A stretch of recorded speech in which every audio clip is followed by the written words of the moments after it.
Stone Soup, retold by Don Daniels.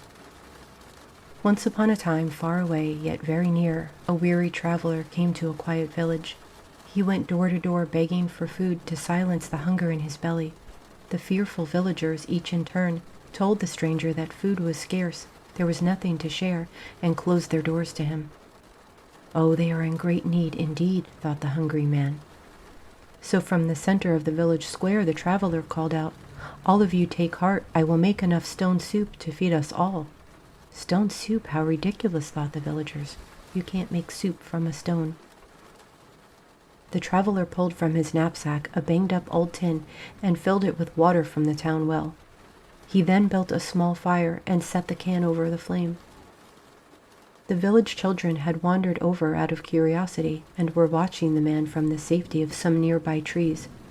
They were amazed to see the man take from his pocket a common earth-tone stone and toss it with a loud kerplunk into the can of water. As he crouched down, stirring the water with a stick, the weary traveler spoke aloud to himself, "Oh, this will be a fine stone soup, more than enough for everyone to share." "My parents think you're a fool," one of the boys called out from behind an oak tree. The traveler kept stirring. One of the children, a very small girl, ran from the shelter of the trees and approached the man. She watched him as he stirred, humming quietly to himself. "Mister, that can won't hold enough soup for all of us," she blurted out. "My mother has a much bigger soup pot." After a pause, she added, "Would you like us to go get it for you?" "Why, thank you, sweet girl," replied the stranger. "You are most kind." So the little girl ran with several other children to fetch the bigger soup pot. As the children worked together with the traveler to fill the new pot with water, they asked him what stone soup tasted like. "Oh, it's quite delicious," said the traveler.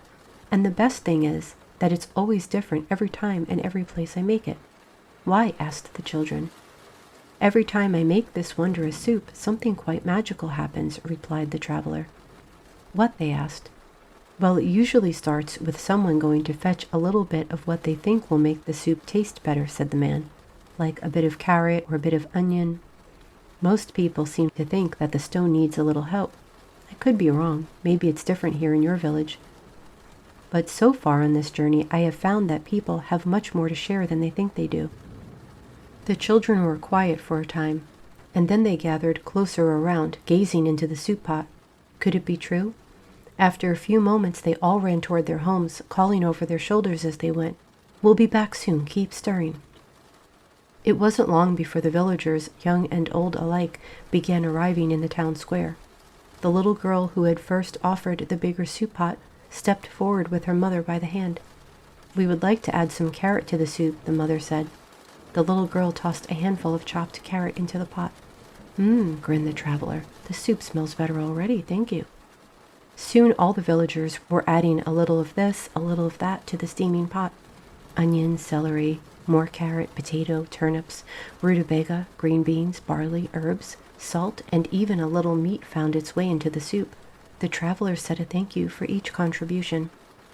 It wasn't long before the village square was filled with the smell of the glorious soup and the sound of the villagers talking and laughing together.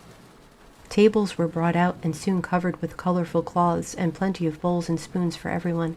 Loaves of crusty bread appeared and even some cheese. When the soup was done, all of the villagers gathered around the pot with bowls in hand to share in the bounty before them. The traveler served each person in turn, then sat down to join in the feast. Everyone ate until their bellies were full. When it was time to continue on his way, the traveler bent down to pack the old tin can into his knapsack. The villagers all gathered around him, and he felt a small hand on his shoulder. "Here's your stone, mister," said the little girl.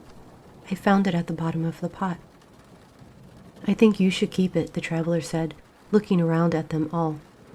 "You can use it to make stone soup whenever you need to remember that you have enough, and that when you share together there is always enough." And as the traveler left the village, he stooped down to pick up another common earth-toned stone, slipped it into his pocket, and continued on his way. The end.